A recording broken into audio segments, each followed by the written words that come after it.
नमस्कार, आप देख रहे हैं तेज इंडिया लाइव न्यूज और मैं हूं आपके साथ रजत। आइए दिखाते हैं दिन भर की कुछ खास छोटी और बड़ी खबरें। आपको बता दें, जनपद बिजनौर के अफजलगढ़ क्षेत्र में जल निगम की ओर से कराए जा रहे ओवरहेड टैंक के निर्माण से पूर्व ही किए गए बोर में लगाया धांधली का आरोप। जी हां, आपको बता दें, 2 घंटे बाद पानी पीला पड़ने से बीमारी की आशंका, प्रदर्शन कर पाइपलाइन डालने से रोका। आपको बता दें, दरअसल अफजलगढ़ ब्लॉक क्षेत्र की ग्राम पंचायत सलावत नगर में जल निगम द्वारा ओवरहेड टैंक का निर्माण किया जा रहा है, जिससे पूर्व पानी के लिए बोर किया जा चुका है, किंतु ग्रामीण फूल सिंह, पूर्व प्रधान बीड सिंह, भगवंत सिंह, विशंबर सिंह, प्रेम सिंह, संदीप कुमार, लीला सिंह, कल्लू, बेगराज व श्याम सिंह आदि का कहना है कि पंचायत में जल निगम की ओर से ग्रामीणों के लिए पीने का पानी ओवरहेड टैंक का निर्माण होने से सभी को लाभ है, किंतु जिसके टैंक के बोरिंग को मानक के अनुरूप नहीं कराया गया है, जिसके कारण पानी दूषित व गंदा आ रहा है। पानी रखने के मात्र 2 घंटे बाद ही पीला हो रहा है। ग्रामीणों का कहना है कि दूषित पानी पीने के चलते गांव में बीमारी फैलने का डर है। उन्होंने ठेकेदार सहित जेई से भी इस बात के बारे में कहा, किंतु सुनवाई नहीं हो रही है। उल्टे वह अपनी मनमानी करते हुए जबरन जेसीबी से सड़क खोदकर पानी की सप्लाई के लिए पाइपलाइन बिछाने का कार्य कर रहा है, जिसके चलते ग्रामीणों ने विरोध प्रदर्शन कर काम को रुकवाते हुए विभाग के अधिकारियों से बोरिंग में पानी पीने योग्य कराने की मांग की तथा पाइपलाइन नहीं बिछाने देने की बात कही है। ठेकेदार की हट धर्मिता से ग्रामीणों में रोष व्याप्त है। उन्होंने ठेकेदार सहित विभाग के अधिकारियों के विरुद्ध विरोध प्रदर्शन करते हुए जिलाधिकारी से समस्या का समाधान कराकर शुद्ध पेयजल आपूर्ति कराए जाने की मांग की है। अफजलगढ़ से हमारे संवाददाता विनय भार्गव की देखिए खास रिपोर्ट। हमारे यहाँ ग्राम पंचायत सलावत नगर में जल निगम द्वारा टंकी लगाई जा रही है, जिसका पानी बहुत दूषित है, बीमारी की पूरी आशंका बड़ी है। और हम उसका विरोध करते जब तक उस टंकी का पानी, बोरिंग का पानी बिल्कुल साफ ना हो, तब तक हमारा विरोध जारी रहेगा और गांव में हम गड्ढे नहीं होंगे, सड़क नहीं तोड़े नहीं। ठीक, पंचायत में जो टंकी लग रही है उसका पानी उसे लगे हुए काफ़ी दिन हो गए, लेकिन लगातार उसमें पीला पानी निकल रहा है। 2 घंटे के बाद में बिल्कुल गिलास में पीला पानी हो जाता है। अब ये ठेकेदार इसमें पाइप लगवा रहे हैं, खुदवा रहे हैं सड़कें। यहाँ पब्लिक का सड़क तोड़ने के लिए या पाइप लगाने के लिए विरोध नहीं है, केवल यो विरोध है कि हमारा भैया पानी साफ कर दो आप टंकी का, और आप पाइप लगा लो या सड़कें तोड़ दो, कोई परेशानी नहीं है किसी तरीके की। लेकिन हमने ठेकेदार से कहा, वो बोला जी वो हम बाद में साफ करवा देंगे। भाई बाद में कैसे साफ हो जाएगा, पहले साफ होगा तभी तो टंकी लगेगी वो। अब इन्होंने मान लिया किसी वजह से ये पाइप लगवा करके अब पानी छोड़ दिया, अब फिर इसका शुद्धिकरण नहीं करवाया, तो हमारे गांव का तो जो बीमार है बेहिसाब बीमारी फैल जाएगी हमारे गांव के अंदर। जो हमारे गांव के अंदर 20 फीट पीला पानी है, उसी तरह का पानी जो है इसमें टंकी पे आ रहा है। पूरे गाँव वालों को विरोध है, भैया वो साफ करवा दो पानी उसका साफ हो जाएगा, पीने योग्य हो जाएगा, क्योंकि वो पीने योग्य नहीं है। तो अपना जो है अपना काम कर लो, हमें कोई इतराज नहीं, लेकिन जब तक पानी साफ नहीं होगा टंकी का।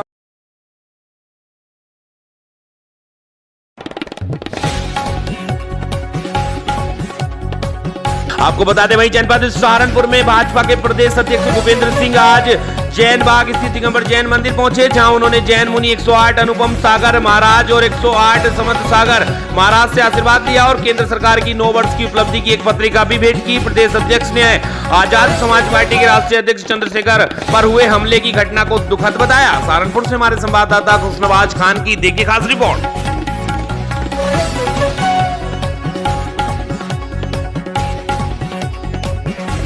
आपको बता दें, इस वक्त की बड़ी खबर उत्तर प्रदेश के जनपद बदायूं से, जहां 2 अज्ञात महिलाओं के अधजले शव मिलने से क्षेत्र में मचा हड़कंप। 2 अलग अलग पॉलिथीन में मिले अधजले अज्ञात महिलाओं के शव सूचना पर पहुंची पुलिस से शव को कब्जे में लेकर शिनाख्त करने में जुटी। आपको बता दें, सूचना पाकर मौके पर पहुंचे बदायूं वरिष्ठ पुलिस अधीक्षक ने घटनास्थल का लिया जायजा। पुलिस ने शवों को कब्जे में लेकर शिनाख्त के लिए बदायूं मोर्चरी भिजवाया। बदायूं वरिष्ठ पुलिस अधीक्षक ने जल्द घटना का खुलासा करने के दिए निर्देश। सड़क किनारे गड्ढे में मिले 2 अधजले शव मिलने से क्षेत्र में दहशत का माहौल। पूरा मामला उशिया थाना क्षेत्र के अंतर्गत बची गांव के पास रोड के किनारे का है। बदायूं से हमारे संवाददाता सोमवीर सिंह यादव की देखिए खास रिपोर्ट। जनपद बदायूं के थाना उसायत अंतर्गत न्योली से ककराला रोड पे बची गांव के पास रोड के किनारे गड्ढे में 2 अलग अलग पॉलीथीन में लगभग 35 वर्षीय महिलाओं का अधजला शव मिला है, जिसको मजिस्ट्रेट द्वारा पंचायतनामा भर के डॉक्टर्स के पैनल से पोस्टमार्टम हेतु जनपद हॉस्पिटल भेजा जा रहा है। अभी इनकी शिनाख्त नहीं हुई है, इनके अधजले चेहरे हैं।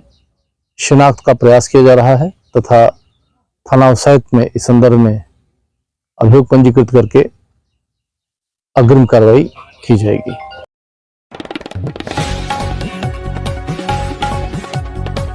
को बता दें वहीं अनियंत्रित होकर रोडवेज बस पलटी, लगभग 1 दर्जन यात्री घायल। मुरादाबाद से बरेली जा रही रोडवेज बस अनियंत्रित होकर पलटी। रोडवेज बस वजीरगंज होकर सुरसेना गांव के पास अनियंत्रित होकर पलटी। घायल यात्रियों को बस के शीशे तोड़कर निकाला गया बाहर। सूचना पर पहुंची पुलिस ने सभी घायलों को इलाज हेतु अस्पताल में कराया भर्ती।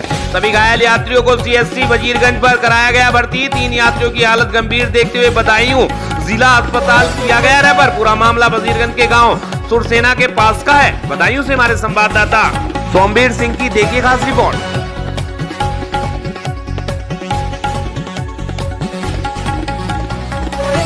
आपको बता दें वहीं रामनगरी अयोध्या में सोमवार को आस्था के साथ गुरु पूर्णिमा का पर्व मनाया गया। गुरु पूर्णिमा के अवसर पर शिष्यों ने अपने गुरु का पूजन अर्चन कर उनकी आरती उतारी। इसी क्रम में रामकोट क्षेत्र के वेद मंदिर में मठ के पीठाधीश्वर महंत राम नरेश दास का शिष्यों ने पूजन अर्चन कर आरती उतारी और प्रसाद ग्रहण किया। इस मौके पर दूर दराज से आए कई और आए हुए साधु संतों ने मंत्र लेकर गुरु के बताए हुए पद चिन्हों पर चलने का संकल्प लिया। मंदिर के महंत राम नरेश दास महाराज ने इस अवसर पर कहा कि गुरु और शिष्य का जो संबंध होता है वो अटूट होता है। बिना गुरु के कोई भी कार्य स्वीकार नहीं होता है। सभी को चाहिए कि गुरु द्वारा बताए हुए मार्ग पर चलें, जिससे समाज और धर्म के प्रति बेहतर कार्य हो सके। इस मौके पर दूर दराज से आए शिष्य व मंदिर में मौजूद शिष्यों ने गुरु महाराज की आरती पूजन कर आशीर्वाद लिया। रामनगरी अयोध्या से हमारे संवाददाता नौशाद आलम की देखिए खास रिपोर्ट। आज गुरु पूर्ण है। पहला गुरु तो माता पिता होते हैं। बच्चे को शिक्षा दीक्षा प्रतीक्षा 3 होता है। तो पहला गुरु माता पिता हो। छोटे बच्चे को सिखाते हैं कैसे बैठना है, कैसे रहना है। ये चाचा है, दादा है, मामा है, मेरा है, उसी प्रकार सिखाते। उसी प्रकार गुरु शिक्षा देते हैं और सिखाते हैं जो भगवान के शरण में जाओ, कैसे उद्धार होगा, भजन करो, कल्याण करो, झूठ मत बोलो, ये सदाचार बने रहो, प्रभु कृपा करेंगे। जो भगवान शरण में आ जाते हैं वो हमेशा सदा सुखी रहते हैं। इसलिए भगवान के भजन में सदा लीन रहना चाहिए। सभी शिष्यों को यही आशीर्वाद देते हैं कि भगवान के भजन करो और कोई संतों चले जाए भूखा दुखा उसके भोजन करो।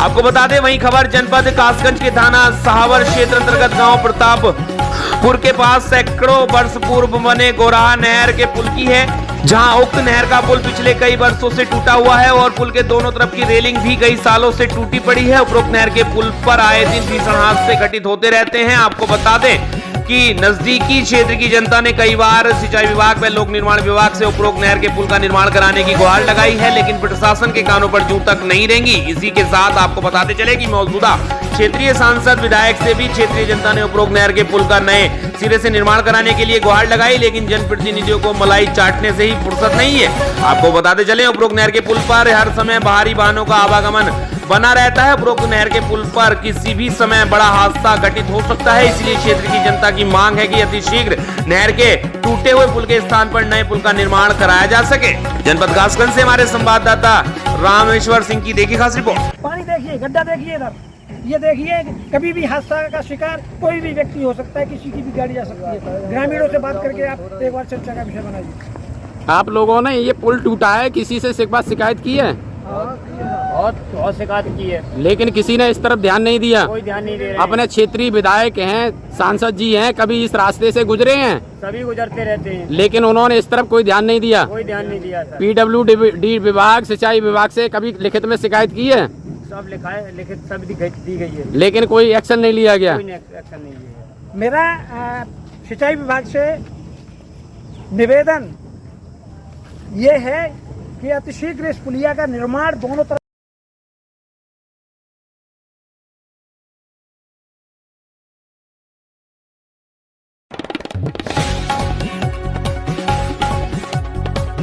आपको बता दें इस वक्त की खबर उत्तर प्रदेश के जनपद प्रतापगढ़ से, जहां शुभम बिल्डिंग मटेरियल बागाराय कुंडा प्रतापगढ़ के मालिक शुभम जायसवाल पर नकली सीमेंट बेचने का लगा बड़ा आरोप। आपको बता दें ऐसा कहना है पीड़ित अभिषेक सिंह पुत्र राजेंद्र प्रताप सिंह का, जिसने दिनांक 2 अप्रैल 2023 को घर में छत डलवाने के लिए शुभम बिल्डिंग मटेरियल बागाराय से लिया था 110 बोरी अल्ट्राट्रैक सीमेंट। पीड़ित ने बताया कि छत डलवाने के थोड़े दिन बाद ही भरभराकर गिरा लिंटर और जगह जगह पानी का हो रहा रिसाव। वहीं नकली सीमेंट का पता होने पर पीड़ित ने दुकानदार शुभम जायसवाल से की शिकायत और घर में बनी सीमेंट की गुणवत्ता की जांच कराने को कहा तो भड़क गया शुभम जायसवाल। दिनांक 2 अप्रैल 2023 को दिया था 110 बोरी सीमेंट। 6 फरवरी 2023 की अल्ट्राट्रैक कंपनी की दिया टेस्ट रिपोर्ट, जबकि पीड़ित का कहना है कि उसके घर पर जो 110 बोरी सीमेंट सप्लाई की गई है उस सीमेंट की गुणवत्ता की जांच ही नहीं कराई गई। पीड़ित की माने तो सप्लाई हुए सीमेंट का सैंपल लेकर वह पहुंचा प्रयागराज के एग्रीकल्चर कॉलेज में, जहां एक प्रोफेसर ने सीमेंट को किया टेस्ट और उसे नकली बताया। साथ ही पीड़ित को बिल देने के बहाने बुलाकर शुभम जायसवाल अपने 4 साथियों के साथ मिलकर जबरन जबरदस्ती सीमेंट सही होने का पीड़ित अभिषेक सिंह से पहले ही लिखे कागज पर करवाया हस्ताक्षर। इस मामले को लेकर क्या कहना है पीड़ित अभिषेक सिंह का, आइए सुनते हैं उनकी जबानी हमारे इस खास रिपोर्ट में हमारे संवाददाता रत्नेश कुमार शुक्ला के साथ। हम जायसवाल बागरा के यहाँ से 110 बोरी सीमेंट लाया था अल्ट्राटेक। कब लाए थे, किस डेट को? हम लाए थे सर इसको 2/4/2023 को। 2/4/2023 जी। उसके बाद उसी दिन मेरा स्लैब पड़ा हुआ है लिंटर जी। 88 बोरी का स्लैब पड़ा हुआ है, जिसके बाद 4-5 दिन से शिकायत आना शुरू हो गई। स्लैब में लिंटर सेट नहीं हो रहा था। तो जब इस चीज़ के हम उनको बताए कि लिंटर सेट नहीं हो रहा है, आपका पूरा उखड़ जा रहा है हाथ मारने पर, तो उन्होंने उस पर कोई जवाब नहीं दिया। उसके बाद फिर मैं उनके पास गया और हाँ, फिर क्या हुआ? नकली सीमेंट दे दिया था, जिसकी वजह से स्लैब सेट नहीं हो रहा था। फिर जब मैंने इस बात को उनसे बताई तो उन्होंने मुझे कहा कि जो कुछ होगा पूरी जिम्मेदारी हमारी है लिंटर में। उसके बाद मैं उनके पास गया पक्की रसीद लेने के लिए, तो मुझे 4-5 लोग घेर करके फर्जी सिग्नेचर करवा लिए मुझसे। वहाँ पर कागज़ तैयार कराया हुआ था कि हमारी सीमेंट अच्छी है, तुम ज़बरदस्ती हमको बदनाम कर रहे हो, ऐसा कह के हमसे दस्तखत करा लिया गया था। आपको बता दें इस वक्त की खबर उत्तर प्रदेश के जनपद प्रयागराज से, जहां ट्रैक्टर की चपेट में आने से बाइक सवार 2 व्यक्तियों की मौत हुई है, जिसमें हादसे में पिता पुत्र की मौत हुई है। युवक समेत 1 साल के बच्चे की मौत, एक महिला गंभीर रूप से घायल। आपको बता दें कोराब थाना के अयोध्या गांव की घटना। प्रयागराज से हमारे संवाददाता दयाशंकर पांडे की देखिए खास रिपोर्ट।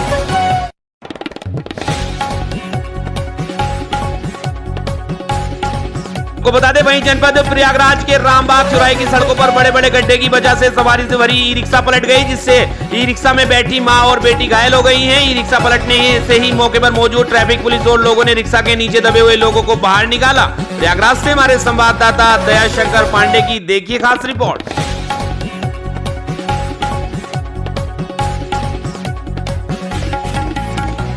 को बता दें वहीं उत्तर प्रदेश के जनपद सिद्धार्थनगर के डुमरियागंज सब स्टेशन में पहुंचे बिजली विभाग के प्रबंधक निदेशक शंभू कुमार ने निरीक्षण किया। इस दौरान विद्युत राजस्व वसूली में कोई सुधार न होने और ठोस प्रयास नजर न आने तथा खराब प्रगति को लेकर नाराजगी जताते हुए अधिकारियों की जमकर क्लास लगाई। मौके पर अधिशासी अभियंता, उपखंड अधिकारी सहित विद्युत विभाग के समस्त अधिकारी मौजूद रहे। उन्होंने सब डिवीजन की प्रगति एवं कामकाज के तरीकों के बारे में जानकारी ली। साथ ही अधिकारियों को निर्देशित किया कि बिजली सप्लाई को बेहतर बनाने के लिए आवश्यक कदम उठाए जाएं। वहीं उन्होंने अधिकारियों को निर्देशित किया कि राजस्व वसूली में लापरवाही न बरती जाए। नगर पंचायत डुमरियागंज सहित ग्रामीण क्षेत्रों में जर्जर तार व पोल को जल्द बदलवाने की बात कही। मीडिया से बात करते हुए उन्होंने कहा कि गर्मी में बरसात में फॉल्ट की समस्या बढ़ जाती है, उसे सही कराने की कोशिश की जा रही है कि जिससे उपभोक्ता को सही बिजली मिल सके। अधिकारियों को निर्देशित किया गया कि बिजली बिलिंग हर महीने कराई जाए, जिससे राजस्व वसूली आसानी से हो सके, जिसको लेकर समीक्षा भी की गई। राजस्व वसूली बहुत कम हो रही है। पूरे डिवीजन का 11 करोड़ का लक्ष्य है, जहां केवल 3 करोड़ ही वसूल पा रहे हैं, जो बहुत ही कम है। अभी अभी कुछ जगहों पर बिजली की लाइन जर्जर हालत में है। इसके लिए सरकार ने RDSS स्कीम चलाई हुई है, जिसमें सर्वे कर लिया गया है। एजेंसी भी फिक्स हो गई है जो इस काम को करेंगी, जिस पर काम भी शुरू हो गया। हमारा प्रयास है कि सर्वे में जहां भी जर्जर तार पे पोल पाए गए हैं उन्हें जल्द से जल्द बदला जाए। इसके लिए सरकार ने पर्याप्त धनराशि की व्यवस्था की है। सिद्धार्थनगर से हमारे संवाददाता नियामतुल्लाह की देखिए खास रिपोर्ट। समस्या 4 दिन से 5 दिन से लगातार हो रही है। हम दौड़ दौड़ के आ रहे हैं, लेकिन कोई जो है वो नहीं हो रहा है, रिस्पांस नहीं दिया है। आज पता चला कि MD साहब आए हुए हैं, तो हम लोग आए हैं मिलने। तो यहाँ पे एक सिपाही जो है हमको रोक रहे हैं कि अभी कुछ देर बाद मिलिए। अब पता नहीं वो मिलने देंगे या नहीं देंगे। हम लोग लगातार जो है प्रदर्शन कर रहे हैं कि लाइट हमारी ठीक हो जाए, लेकिन कोई कितने दिन से लाइट नहीं आ रही है? 1 हफ्ता हो गया अभी। एक हफ्ते से जो है 3 नंबर ट्रांसफार्मर की लाइट खराब है। यहाँ पे शिकायत भी कर रहे हैं, जो उसको अलाइनमैन को फ़ोन कर रहे हैं तो वो डायरेक्ट कहता है जेई से बात करो, स्टेन से बात करो। यहाँ पे कोई रिस्पॉन्स ही नहीं है, यही सब दौड़ दौड़ के आ रहे हैं हम लोग। बरसात का समय है और गर्मी भी काफ़ी इस बार पड़ी थी, तो बरसात और गर्मी के समय जो हमारी सप्लाई की व्यवस्था रहती है उसमें फॉल्ट की संख्या बढ़ जाती है और उसको हम कोशिश करते हैं कि जल्दी से जल्दी वो अटेंड हो और हमारे उपभोक्ताओं को बिजली संबंधी समस्या ज़्यादा ना झेलना पड़े। तो इसके लिए हमारा सिस्टम किस तरीके से काम कर रहा है, किस तरह की तैयारी है, सारी सामग्री उपलब्ध है या नहीं है, ये सारी चीज़ों को हमने आज यहाँ पे देखने का कोशिश किया है। दूसरी तरफ हमारी जिम्मेदारी होती है कि जो हमारा बिजली उपभोक्ताओं तक पहुँच रहा है उसकी हम बिलिंग करावें और बिलिंग के बाद उसका भुगतान भी लें ताकि सरकार के राजस्व की वसूली संभव हो सके। तो इन दोनों बिंदुओं पे सप्लाई और राजस्व की वसूली, इन दोनों बिंदुओं पे हमने आज इस सब स्टेशन का समीक्षा किया है। आपको बता दें वहीं छत्तीसगढ़ के जिला बिलासपुर में कलेक्टर सौरभ कुमार ने आज जिला कार्यालय के मंथन सभा कक्ष में आयोजित टीएल बैठक में राज्य शासन की कल्याणकारी योजनाओं के क्रियान्वयन की समीक्षा की। कलेक्टर ने बैठक में कहा कि जिले में संचालित सभी स्वामी आत्मानंद शासकीय अंग्रेजी माध्यम विद्यालयों में शिक्षकों की कमी के कारण विद्यार्थियों की पढ़ाई बाधित नहीं होनी चाहिए। उन्होंने सभी आत्मानंद स्कूलों में शिक्षकों की भर्ती की कार्यवाही शीघ्र पूरा करने के निर्देश दिए। साथ ही स्कूलों में चल रहे मरम्मत कार्यों को जल्द पूर्ण करा कि कलेक्टर ने कहा कि बिलासपुर में स्वामी आत्मानंद अंग्रेजी माध्यम आदर्श महाविद्यालय के संचालन के लिए सभी आवश्यक व्यवस्थाएं सुनिश्चित करने को कहा। बैठक में कलेक्टर ने समाजों को भूमि आवंटन, वन अधिकारी पट्टा, जाति प्रमाण पत्र, आबादित नामांतरण, विवादित नामांतरण, सीमांकन इत्यादि के लंबित प्रकरणों की जानकारी ली और शीघ्र निपटारे के लिए निर्देश दिए। इस अवसर पर जिला पंचायत के CEO Ajay Agrawal, SDM RA Kuruvanshi, नगर निगम आयुक्त पुनान दुदावत सहित विभिन्न विभाग के अधिकारी उपस्थित रहे। बिलासपुर से हमारी संवाददाता लक्ष्मीप्रीति सोनी की देखिए खास रिपोर्ट।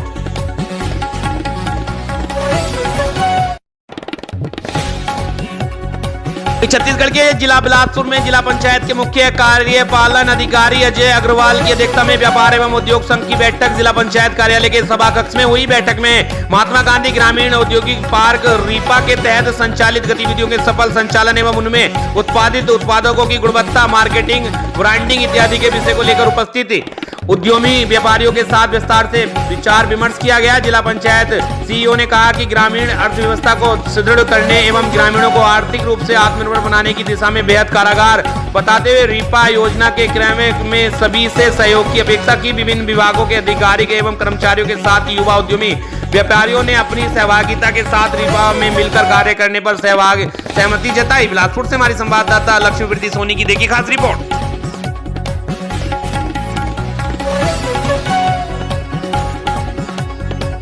आपको बता दें वहीं छत्तीसगढ़ के जिला बेमेतरा में नवागढ़ जनपद पंचायत क्षेत्र के ग्राम पंचायत खेड़ा में कलाराम राजपूत परिवार की पत्नी हेमंत कुमारी, पुत्र पवन कुमार, बहू दुर्गेश कुमारी और उनके 8 माह के बच्चे पर प्राणघात हमला किया गया। हमले के दौरान खेड़ा के ही आरोपी नारद राजपूत, सिलोचनी, अनीता, पुष्पा, रुक्मणी और इनके साथ आए हुए 2 बैन गाड़ी में बाहरी गुंडे जीतू, पप्पू, रेखा व 12-15 बाहरी लोगों द्वारा मारपीट कर सास बहू दोनों से जितने गहने पहने हुए थे उन्हें गुंडे छीन कर भाग गए और सभी के साथ घर में रखे बैग से 1 लाख रुपए को लूट लिया।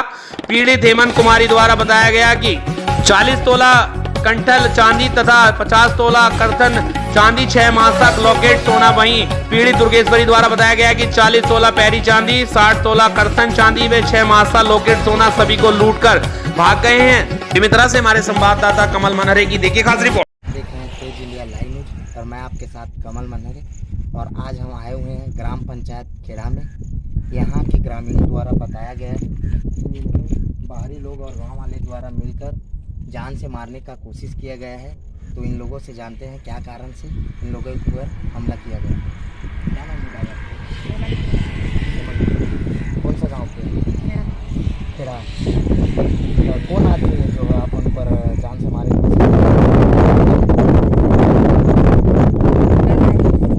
बाहर से गुंडा 20 बाइक 4 चक्का गाड़ी में 20 रहे सास ट्रैक्टर में हमर गिट्टी आवत रहे। एक बाद लड़का है मेरा तो मला झगड़ा ठेकी करी तो हमन कहे न गोरे तू ताका के होई तो मला मारपीट करे बारे करत है के तेकर बाद हमन एमान ला मारेल धरी तय मन भाग गे हमन निकले साथ ही मन ला पकड़ा तो हमन ला पकड़ी शुरू में तो आप मन के ऊपर मारपीट करे गए हथियार धर के आए और भागे हैं तो ये दे मन ला फाड़े फाड़े हे रे चूड़ी माने रे फूटे है रे कटे कटे है हाथ माने रे। और सुनने में ये भी आया कि आप मन के जो ओला भी लूट के ले गए बोल के तो और मोर गहनो गाठी मन ला 40 तोला कटधा रही से 50 तोला कटधा रही से 6 मासक माला रही से 6 मासक फूटी रही से ये सब ला लूट के आप मन के यहाँ से ले गए। हाँ और मैं भागत कमरा में आया हाँ तो कमरा ले 1 लाख पैसा रही से बेग में तेनो नहीं तो ये बेग में 1 लाख रुपये रही से आप मन देख सकते हो एला भी चोरी करके ले गए जो आरोपी।